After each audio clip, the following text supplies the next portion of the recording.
धेरै समयपछि आज दर्शन मैले पाएँ।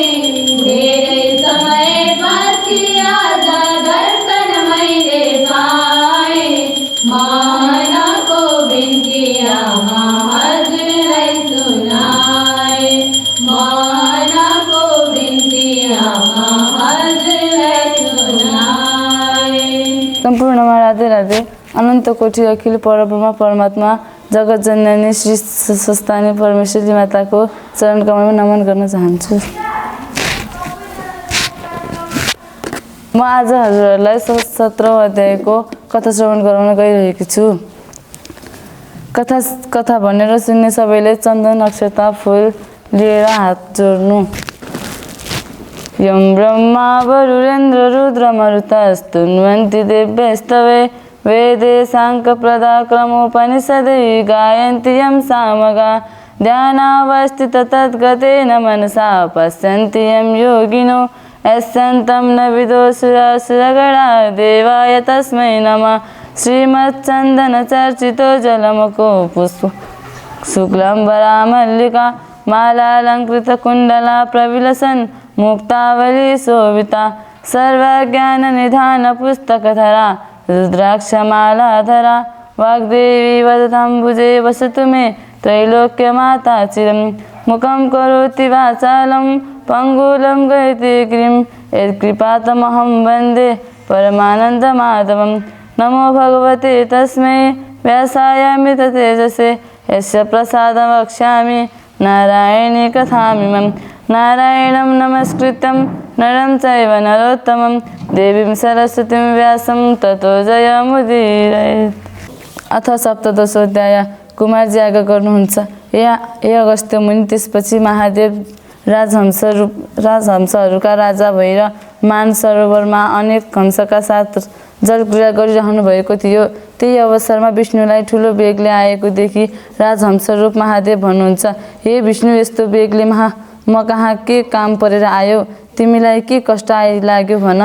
यति महादेवको वचन सुनि विष्णु गरुडबाट ओर्ली दण्डवत प्रणाम गरेर बोले, हे ईश्वर, हजुर यता आएपछि हजुरको रूप धारण गरी जालन्धर पार्वतीलाई छल्न कैलाश पुगेछ र पार्वतीले मलाई छल्न जालन्धर आएछ भन्ने थाहा पाए त्यहाँ नबसेर कसैले नदेख्ने स्थानमा लुकी मलाई डाक्नुभयो।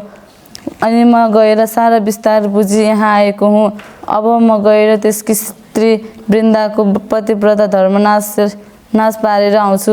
यदि विष्णुको वचन सुनि महादेव राजहंसको रूप छाडी आफ्नो रूप धारण गरी क्रोधले राता राता आँखा पारी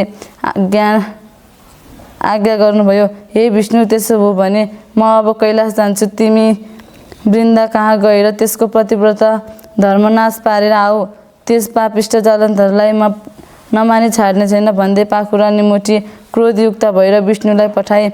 आफू कैलाश पर्वतमा पार्वती लुकिरहेको स्थानमा पुग्नुभयो। अनि महादेव आउनुभएको देखेर पाउ धोई दण्डवत गरेर, हे स्वामी भन, जालन्धर आएको सारा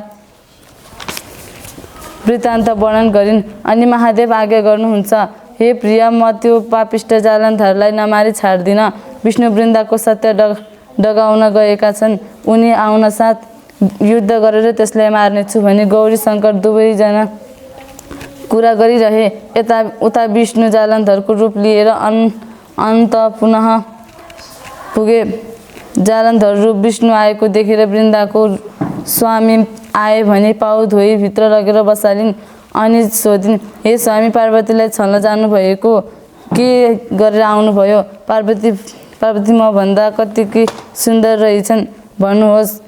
त्यति सुनि जालन्धर रूप विष्णु भन्दछन्, हे वृन्दा, पार्वतीलाई छल्न नसकिने रहेछ, किनकि म पार्वतीको घरभित्र जान खोज्दा ढोकामा बसेका द्वारपाललाई देखि डराएर फर्के। यसरी कुरा गर्दा गर्दै वृन्दाले, यी मेरा स्वामी होइनन्, विष्णु मलाई छल्न मेरा स्वामीको रूप धारण गरेर आएका रहेछन् भन्ने जानी अब मैले केही युक्ति गर्नु पर्यो भनी हाउभाउ कटाक्षले विष्णुलाई बस्न पारेर भनिन्, हे स्वामी, म केही कुरा भन्दछु, हजुर मान्नुहुन्छ कि मान्नुहुन्न? यति सुनेर विष्णुले जे भने पनि मान्नेछु भन्ने बाचा गरेपछि उनले भनिन्, विशेष कुरा केही होइन, केवल म नआएसम्म यही बसिरहनुहोला भने विष्णुलाई कोठामा थुनी आफू अर्कै घरमा गएर बसिरहन्। अहिले आउलिन् भन्दै प्रतीक्षामा 4 दिन बिते तैपनि वृन्दा फर्किनन्। अनि विष्णु चिन्ता गर्न लागे, अब म यसै गरी बसिरहँ भने कति दिन बस्ने, जाउँ भने बाचा हारिएको छ, उता महादेव के भन्नुहोला भन्ने चिन्ता अलगै छ। यसरी यहाँबाट उम्कने इत्यादि तर्क गरे पनि केही गर्न समर्थ थिएन। उता महादेवले विष्णु गएको यतिका दिन भइसक्यो तैपनि किन फर्केनन् भनी ध्यानदृष्टिले विचार गरी पार्वतीसित भन्नुभयो, हे गिरिजे, वृन्दालाई छल्न गएका विष्णुलाई उसैले छली कोठामा थुनिराखेको छ। यति भनी मायाद्वारा एउटा अत्यन्त सुन्दर 16 वर्षको भिक्षुक उत्पन्न गरी उसलाई भन्नुभयो, हे भिक्षुक, तिमी अन्तःपुरको जालन्धरको घर गएर भिक्षा देही भने वृन्दाको थुनिराखेको विष्णुलाई मागेर ल्याऊ। यति शिवजीको आज्ञा सुनि हुन्छ भने सरासर जालन्धरका घर पुगी भिक्षाम देही भने। अनि वृन्दाले झ्यालबाट हेरिन् र अत्यन्त राम्रो योगी देखेर, यस्तो राम्रो र अलौकिक योगी मैले आजसम्म देखेकी थिइनँ, मेरो घरमा माग्न पनि कहिले आएको थिएन, यस्तो नवीन योगीलाई भिक्षा दिनै पर्दछ इत्यादि तर्क गरी भिक्षा लिएर गइन्। हे योगीराज, के माग्नको इच्छाले आयो भनिन्।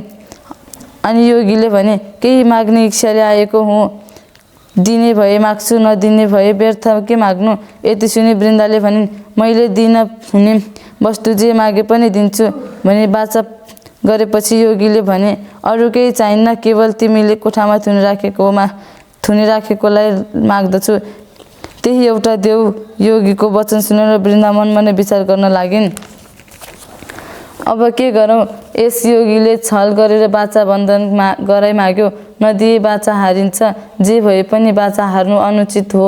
यस्तो तर्क गरेर कोठामा थुनिराखेको जालन्धर रूप विष्णुलाई बाहिर ल्याई योगीको जिम्मा लगाइदिइन्। यसरी विष्णुलाई साथमा लिएर योगी बाहिर निस्किए। अन्तर्ध्यान भई यो कैलाश पुगेर शिवजीलाई सारा कुरा बताए। यता विष्णु बाहिर आएपछि मनमा तर्कना गर्न लागे, म वृन्दाको सत्य डराउन आएको, उसैले छली यतिका दिनसम्म थुनेर राखे, महादेवले के भन्नुभयो होला इत्यादि चिन्तन गर्दै गरुडमा चढेर कैलाश पुग्दा भए। विष्णु कैलाश जाँदा गरुड उडेको चर्को शब्दले जालन्धर मूर्छाबाट जागेर के को शब्द हो भनी विचार गर्दा विष्णुले कैलाशको चर्चा गरिरहँदा रहेछन्। अन्ततः पार्वतीलाई छल्न कठिन मात्र होइन कि असम्भव रहेछ। अब यहाँ नबसौ, घरै जाउँ भनेर जालन्धर आफ्नो घर गयो। उता विष्णु महादेवको सामुन्ने गएर प्रणाम गरी एकातिर उभिरहे। विष्णुतिर हेरेर महादेवले आज्ञा भयो, हे विष्णु, तिमी वृन्दाको सत्य डराउन गएको यतिका दिनसम्म यहाँ के गरिरह्यो? आफ्नो काम अर्थात् उसको सत्य डगाउन सक्यौ कि सकेनौ? महादेवको यस्तो वचन सुनि विष्णु बिन्ती गर्छन्, हे शम्भो, हजुरको आज्ञाले म गएँ, तर वृन्दाले छली म फर्केर नआएसम्म कोठामै बसिरहनु भनी प्रतिज्ञा गराई मलाई थुनेर आफू बाहिर निस्की ऊ आउली भनेर बस्दा बस्दा कैयौँ दिन बिते। बाचा हारेको र प्रतिज्ञा गरेको हुनाले त्यहाँबाट निस्कन नसकेर बसिरहेको थिए। पछि एउटा योगीले साथ लगाई छाडिदिए र हजुरको दर्शन गर्न हाजिर भए। विष्णुको यस्ता वचन सुनि महादेवले ब्रह्मा इन्द्र आदि 33 कोटी देवता, यक्ष, गन्धर्व, किन्नर, नन्दी, भृङ्गी, 64 योगिनी, भूत, प्रेत, पिशाच डाकिनी सबै जम्मा गरी आज्ञा भयो, हे देवता हो, तिमीहरू गएर पापिष्ट जालन्धरलाई मारेर आऊ। यति शिवजीको वचन सुनि देवताहरू हवस् भनी तयार भए। अनि शिवजीले नारद मुनिलाई डाकी, हे मुनि, तिमी गएर जालन्धरलाई तिमीसित लडाइँ गर्न समस्त देवताहरू आउन लागेका छन्, तिमी सङ्ग्रामको तयार गर भनी देऊ। शिवजीको आज्ञा अनुसार नारदजीले तत्काल जालन्धरको घर जाँदा भए। हे मुनि, यता सबै कैलाशबाट जालन्धर आफ्नो घर गयो। अब वृन्दाले स्वामी आएको देखेर आफू पाउ धुवाई भित्र लगेर बसेपछि सोधिन्, हे स्वामी, पार्वतीलाई छल्न जानुभएको के कसो भयो? अनि जालन्धर भन्दछन्, हे प्रिय, त्यस विषयमा विस्तारको भन्दछु सुन। म महादेवको भेष धारण गरी कैलाश पुग्दा पार्वतीले देखिन्। र सुवर्णको कमण्डलुले मेरो खुट्टा धुन आइन्। त्यसै बेला मैले देखेँ ती भन्दा सुन्दरी स्त्री तिनै लोकमा कुन हुनु असम्भव छ। अतः तिनको अनिन्द रूप देख्न साथ मेरो होस हराई मूर्छा परेर भूमिमा लडेको थिए। पछि चेत आयो र उठेर हेर्दा पार्वती कता गइन् केही जान्न सकिन र घर फर्केर आएँ। त्यति आफ्नो स्वामीको वचन सुने वृन्दा भन्दछन्, हे स्वामी, तपाईँ यहाँबाट हिँडेपछि विष्णुले तपाईँको रूप धारण गरी मलाई छल्न आएको थियो, तर मैले चिनेर निकै दिनसम्म कोठामा थुनिराखेकी थिएँ। पछि एउटा अनौठो भिक्षुक आएर माग्दा विष्णुलाई दिई पठाएँ। यति स्त्रीको वचन सुनि जालन्धर रिसाई, हे प्रिय, त्यस्तो हो भने म पार्वतीलाई नछली छाड्दिनँ, फेरि जान्छु भन्दै जालन्धर घरबाट निस्कनु र शिवजीको आज्ञाले गएका नारद मुनि टुप्लो पुग्नु एकसाथ भयो। अनि नारदजीले सोधे, हे जालन्धर, तिमी कहाँ जान हिँडेको? उसले भन्यो, म भिक्षा माग्न हिँडेको हुँ। तब नारदजीले फेरि भने, हे जालन्धर, मिथ्या कुरा किन भनिरहेका छौ? तिमी जान लागेको मैले जानिसके, पार्वतीलाई छल्न हिँडेका हौ।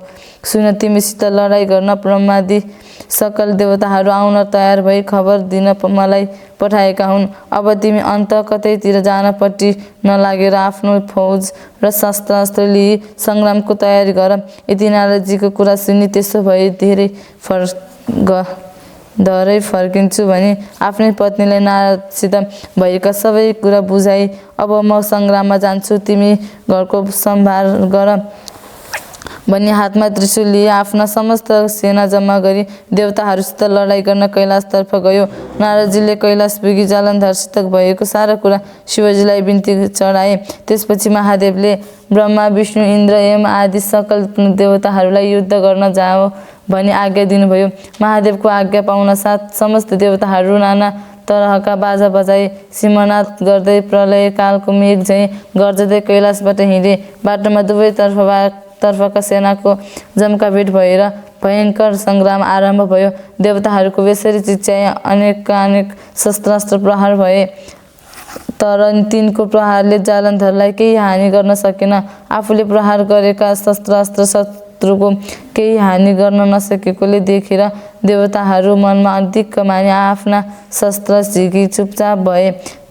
तब वैकुण्ठनाथ विष्णु रिसाई पाञ्चजन्य शङ्ख बजाई कौमुदीकी गदा प्रहार गरी त्यस गदाले जालन्धरलाई छुँदै छोएर। अनि देवराज इन्द्र रिसाई वज्र प्रहार गरे, त्यसले पनि केही गर्न सकेन। जालन्धरको नटेरी तृण समान मानेर चुप लागिरह्यो। त्यति हुँदा पनि देवताहरूले शस्त्रास्त्र गर्न छाडेका थिएनन्। आखिरमा विष्णु भगवानले अब यस्तो चालले केही हुन सक्दैन भनी महादेव कहाँ गएर, हे जगदीश्वर, हामीले जालन्धरलाई मार्न सकेनौँ, तपाईँ बिना त्यसलाई मार्न अरूको शक्ति पनि छैन। अब तपाईँले नै सङ्ग्राममा जानु पर्यो। यति विष्णुका वचन सुनि महादेव आज्ञा गर्नुहुन्छ, हे विष्णु, जालन्धरकी स्त्री वृन्दाको पतिव्रता धर्मको गर्दा जालन्धरलाई कसैले पनि मार्न सक्दैन। अतः तिमी आफ्नो मायाले छोपी जालन्धरको रूप धारण गरी अन्तःपुरमा गएर वृन्दाको पतिव्रता धर्म नष्ट गराऊ। म गएर त्यस पापिष्टलाई मार्दछु। यति शिवजीको आज्ञा सुनि विष्णु त्यहाँबाट बिदा भई तुरुन्त जालन्धरको रूप धारण गरेर बायाँ हातमा त्रिशूल र दाहिने हातमा डमरू बजाई आफ्नो मायाले छोपी अन्तपुरमा जालन्धरको घर पुगे। भेषधारी जालन्धर आएको देखि वृन्दाले हात पाउ धोएर कोठामा लगेर आसनमा बसालेर सोधिन्, हे स्वामी, महादेवसित युद्ध गर्न जानुभएको, के गरेर आउनुभयो? यति सुनेर भेषधारी विष्णु आज्ञा गर्दछन्, हे प्रिय, महादेवसितको युद्धमा थकाइ मारु कि र विश्राम गर्न आएको हुँ। भोक लागिरहेछ, केही खानेकुरा ल्याऊ। यति सुन्न साथ वृन्दाले 84 व्यञ्जन तयार पारी भोजन गराइन्। अनि रात परेपछि वृन्दासँग अनेक तरहका वार्तालाप गरेर त्यसको पतिव्रता धर्म नष्ट पारिदिए। रात बितेपछि जालन्धरको रूप छाडी आफ्नो स्वरूप चार बाहुमा शङ्ख चक्र गदा पद्म धारण गरी दर्शन दिए। त्यो देखेर वृन्दा रिसाई, हे पापिष्ट विष्णु, तिमीले कपट गरेर मेरो पतिव्रता धर्म नष्ट गरिदियो भनिन्।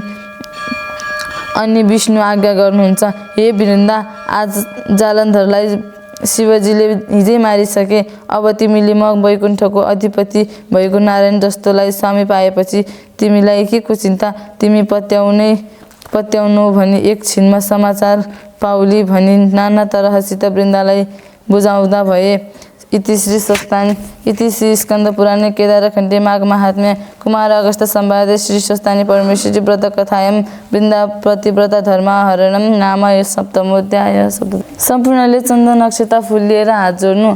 उपनयन्तु मङ्गलं वा सकल जगन मङ्गलालय श्रीमान दिनकर किरण निबोधित नवदल निवेक्षणं कृष्ण काले वर्षतो पर्जन्य पृथिवी सस्यशालिनी देशोऽयं क्षोभरहितो ब्राह्मणाः सन्तु निर्भया अपुत्रा पुत्रिणः सन्तु पुत्रिणः सन्तु पौत्रिणः निर्धना साधना सन्तु जीवन्तु शरदं शतं तत्रैव गङ्गा यमुना च तत्र गोदावरी सिन्धु सरस्वती च तीर्थानि सर्वाणि वसन्ति तत्र यत्राचितोद्धार कथा प्रसंग या कुन्दिञ्च्युतसारहारधवला या शुभ्रवस्त्रावृता या वीरवरदण्डमण्डितकरा या श्वेतपद्मासना या ब्रह्माच्युतशङ्करा प्रभृतिवे देवे सदा वन्दिता सा मां पातु सरस्वती भगवती निःशेषदा ज्ञापहं कायेन वाचा मनसेन्द्रियैर्वा बुद्ध्यात्मना वा प्रकृतिस्वभावा करोमि अद्यात् सकलं परस्मै नारायणायेति समर्पयामि।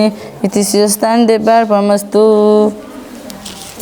सर्वमङ्गलमङ्गल्ये शिवे सर्वार्थसाधिके शरण्ये त्र्यम्बके गौरी नारायणी नमोस्तुते। माता दीनो शरणमाद धूप चढ़ाए आमा धूप जलाए कपूर जलाए आरती उतारे मान को बिनती आमा हजर सुनाए मान को बिनती आमा हजर सुनाए भारती गाऊं प्रेम बढ़ाऊं आरती गाऊं प्रेम बढ़ाऊं श्रद्धार भाव से भोग लगाऊं श्रद्धार भाव से भोग लगाऊं।